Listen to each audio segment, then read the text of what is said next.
அடுத்தது miracle, medical miracle, scientific miracle. மிகப்பெரிய பணக்காரங்க. தொடர்ந்து அவங்க குடும்பத்தில் வந்து பெண் குழந்தைகளாக பிறந்துட்டு இருக்காங்க. அவங்களுடைய கம்யூனிட்டியில் வந்து ஆண் வாரிசுன்றது ரொம்ப முக்கியம். குழந்தையோடைய அந்த அம்மா கர்ப்பமாக இருக்கும்போதே அந்த குழந்தையோடைய ஏதோ ஒரு ஃப்ளூயிட் எடுத்து செக் பண்ணுறாங்க. நம்மகிட்ட நாடி பார்த்தாங்க. நாடி பார்த்த பிறகு அம்மா இருக்கிற பக்தி அளவுக்கு அந்த ஐயா இருக்க மாட்டார். டாக்டர்கிட்ட எடுத்துகிட்டு போனோம். டாக்டர் மருந்தெல்லாம் கொடுத்தாரு. என்னாச்சு அப்படின்னு கேட்டேன். அது அவங்க முற்பிறவியில் செய்த பாவங்கள், அந்த ஐயா செய்த பாவங்கள், காசு தான் முக்கியம்னு சொல்லி கடவுளை இழிவுபடுத்துனது எல்லாம் வந்துச்சு. ஆனால் ஒரு தீர்வு கொடுத்தாரு. ஓம் அகத்தீசாய நமஹ.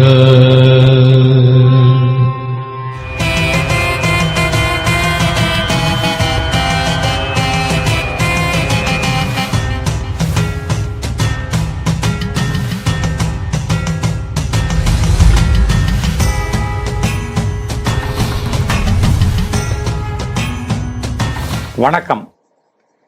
ஜிவி பக்தி ஆன்மீக சேனல் சார்பாக ஒரு சின்ன இடைவேளைக்கு பிறகு உங்களை வரவேற்பதில் நாங்கள் மிகுந்த சந்தோஷம் அடைகின்றோம். எங்கள் ஜிவி கம்யூனிகேஷன்ஸ் அண்ட் பக்தி சேனல் குழுவின் சார்பாக இந்த முறை வந்து நிறைய அன்பர்கள் வந்து இமெயிலில் நிறைய கேள்விகள் கேட்டிருக்காங்க. அந்த கேள்விகளுக்கு தான் இந்த ஒரு 4-5 பதிவுகளில் பதில் சொல்ல போகிறத முடிவு பண்ணிருக்கோம். எல்லாமே அகத்தியர் ஜீவநாடியில் செய்த அற்புதங்கள் தான் பற்றி பேச போகிறோம். முதல் கேள்வி ஒரு அன்பர் கேட்டிருக்காரு. இவங்க வந்து அமெரிக்காலேருந்து கேட்டிருக்காங்க. ஹரி அப்படின்றவங்க பேர். சார் என்ன கேட்குறாருன்னு கேட்டிங்கன்னா, உங்களால் இதுவரை மறக்க முடியாத ஒரு அதிசயம் ஜீவநாடியில் வந்தது.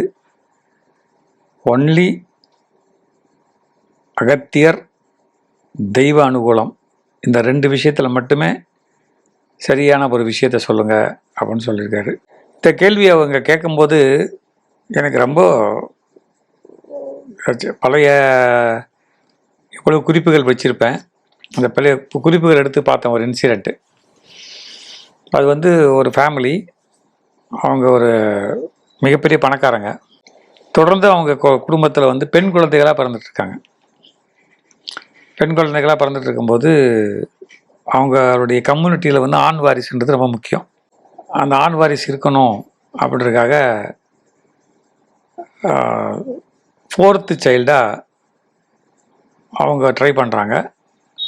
அந்த காலத்தில் வந்து இப்போ இருக்கிற மாதிரி மருத்துவ வசதிகள் கிடையாது. அதாவது இந்தியாவில், குறிப்பாக சென்னையில் இந்த செக்ஷுவல் டிட்டர்மினேஷன் என்ன குழந்தைன்னு தெரியாது. அப்படி இருக்கும்போது என்ன பண்ணுறாங்க, அந்த குழந்தையோடைய அந்த அம்மா கர்ப்பமாக இருக்கும்போதே அந்த குழந்தையோடைய ஏதோ ஒரு ஃப்ளூயிட் எடுத்து செக் பண்ணுறாங்க. செக் பண்ணால் மிக மகிழ்ச்சியான ஒரு விஷயம் ஒன்று வருது. அந்த குழந்தை பிறக்க போகிற குழந்தை வந்து ஆண் குழந்தை தான் அப்படின்னு வருது. அதுக்கு எல்லாத்துக்குமே மகிழ்ச்சி. ஏன்னா ஒரு தொடர்ந்து 3 பெண் குழந்தைகள், 4வது பிறக்க போகிறது ஆண் குழந்தை அப்படின்னு மிகப்பெரிய மகிழ்ச்சி. நம்மகிட்ட நாடி பார்த்தாங்க. நாடி பார்த்த பிறகு அப்போ சொல்கிறோம் நல்லபடியாக வரும் அப்படின்னு. ஆனால் அதில் வந்து என்னென்னு கேட்டிங்கன்னா, அவங்க வீட்டில் அந்த அம்மா இருக்கிற பக்தி அளவுக்கு அந்த ஐயா இருக்க மாட்டார். ஐயா வந்து கொஞ்சம் கடவுள் இல்லை, சாமி இல்லை அப்படின்பாரு. அவர்கிட்ட நான் நிறைய முறை பேசும்போது சொல்லியிருக்கேன், இந்த மாதிரி நீங்கள் சொல்லக்கூடாது சார், தப்பு சார்னு சொல்லியிருக்கேன். அதெல்லாம் அப்படிலாங்க, எல்லாமே இந்த காலத்தில் காசு தாங்க முக்கியம், காசு இல்லைன்னா ஒன்றும் கிடையாது, காசு இருந்தால் எதை வேணாலும் விலைக்கு வாங்கிடலாம் சார்பார். சரி, இந்த மாதிரி பேசுகிறவங்ககிட்ட நம்ம என்னத்தை நம்ம ஆர்கியூ பண்ண முடியும் அப்படின்னு சொல்லிட்டு என்ன பண்ணுவேன், விட்டுருவேன். குழந்தையும் பிறந்துருச்சு. ஒரு நல்ல நாளில் குழந்தை பிறந்துருச்சு. குழந்தை பிறந்த பிறகு என்ன ஆச்சுன்னு கேட்டிங்கன்னா, நல்லதாக இருந்துச்சு. குழந்தை நல்ல ஆண் குழந்தை, நியாயமாக நல்லபடியாக இருந்துச்சு. நானே போய் பார்த்தேன். திடீர்னு ஒரு நாள் ஒரு ஃபோன் வந்துச்சு அவங்ககிட்ட. அந்த குழந்தைக்கு ஜுரம் வந்துச்சு, டாக்டர்கிட்ட எடுத்துகிட்டு போனோம், டாக்டர் மருந்தெல்லாம் கொடுத்தாரு, பீடியாட்ரிஷியன்ட்ட போனோம், மருந்து கொடுத்தாரு. என்னாச்சு அப்படின்னு கேட்டேன். 2 காலும் 2 கையும் விழுந்து போச்சு, பரலட்டிக் ஆகிடுச்சுட்டாங்க. அது பரலட்டிக்குன்னு சொல்கிறதா போலியோன்னு சொல்கிறதான்னு தெரில எனக்கு.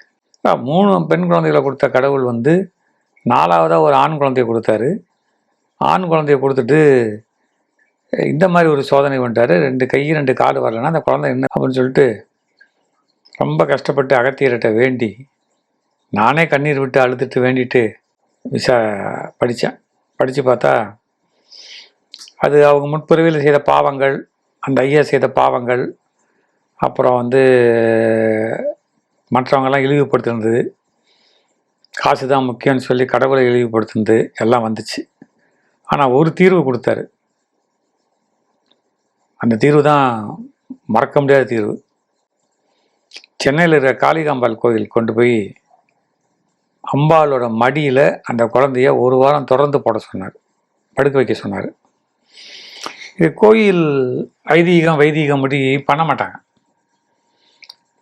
ஏன்னா கருவறையில் கொண்டு போய் ஒரு குழந்தைய ஒரு மணி நேரம் போட்டு வைக்கிறதுன்னு முடியாது. சரி, அகத்தியர் இதை செய்வார்னு சொல்லிட்டு நம்ம தெரிஞ்சவங்க மூலமாக ஒரு முக்கியமான ஒரு பெரியவர் சிவாச்சாரியார் ஒருத்தர் இருந்தார். இந்த சிவாச்சாரியர்கிட்ட சொல்லி கொஞ்சம் ஹெல்ப் பண்ணுங்க ஐயான்னா. அவர் குழந்தைய வாங்கி பார்த்துட்டு கண்டிப்பாக பண்ணுறேன் தம்பி அப்படின்னு சொல்லிட்டு என்ன பண்ணார், காலை இல்லைன்னா மாலை ஏதாவது ஒரு கூட்டம் இல்லாத நேரத்தில் அந்த குழந்தைய ஒரு ஒரு ஒரு மணி நேரம் அம்பாள் மடியில் போட்டுருவார், பாதத்துக்கு கீழே. இது miracle, medical miracle, scientific miracle. இது கரெக்டாக 9ஆவது நாள் அந்த குழந்தைக்கு கை காலெலாம் வந்துருச்சு திருப்பி. இது வந்து யார் வேணாலும் என்கிட்ட சேலஞ்சு பண்ணுங்கள். அந்த பையன் இன்றைக்கி வந்து அமெரிக்காவில் ஒரு மிகப்பெரிய நிறுவனத்தில் ஒரு மிகப்பெரிய ஒரு வியாபாரம் பண்ணுறாரு. அவருக்கு ஒரு பெண் குழந்தை இருக்குது. அந்த அளவுக்கு இன்றைக்கி இருக்காங்க. அதனால் இந்த கேள்வி கேட்ட ஹரிசாருக்கு நான் ரொம்ப நன்றி செலுத்தணும். என்னென்னு கேட்டால், இதை ரொம்ப நாளாக நான் யாருக்கிறத சொல்லணும் அப்படின்னு. இதை சொல்ல காரணம் என்னென்னா, மனிதன் என்பவன் ஒரு சாதாரண ஒரு கேரக்டர். ஆமாம், இன்றைக்கி ரொம்ப பேர் என்கிட்ட கேட்பாங்க, நான் ஏஐ படிக்கலை, நான் அதை படிக்கலை, எனக்கு வேலை போயிடும், எனக்கு அப்படி இப்படி நிறைய மெயிலெல்லாம் வரும். நான் ஒரே வார்த்தை சொல்வேன், ஏஐ கண்டுபிடிச்சதும் ஒரு மனித மூளை தான்.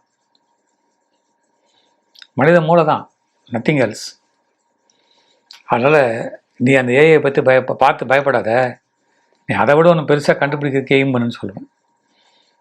அதுக்கு என்ன தேவை அப்போனா இறை பக்தி தேவை.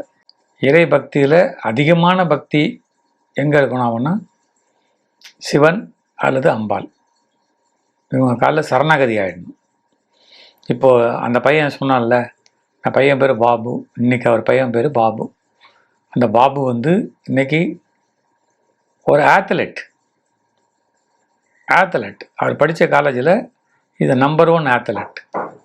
பிறந்த 1 மாதத்தில் 2 மாதத்துலலாம் அவருக்கு 2 கைகளும் 2 கால்களும் வராத ஒரு வியாதி. அதே பாபு எந்த காலேஜில் படித்தார், அந்த காலேஜில் நம்பர் 1 ஆத்லெட். அது மட்டும் இல்லை, அமெரிக்காவில் போய் ஒரு பெரிய கம்பெனியில் ஒரு பெரிய வேலையில் இருந்துட்டு இன்றைக்கி அங்கே சொந்தமாக வியாபாரம் பண்ணுறாரு. அங்கே சொந்தமாக பல பேருக்கு வேலை கொடுத்துட்ருக்காரு.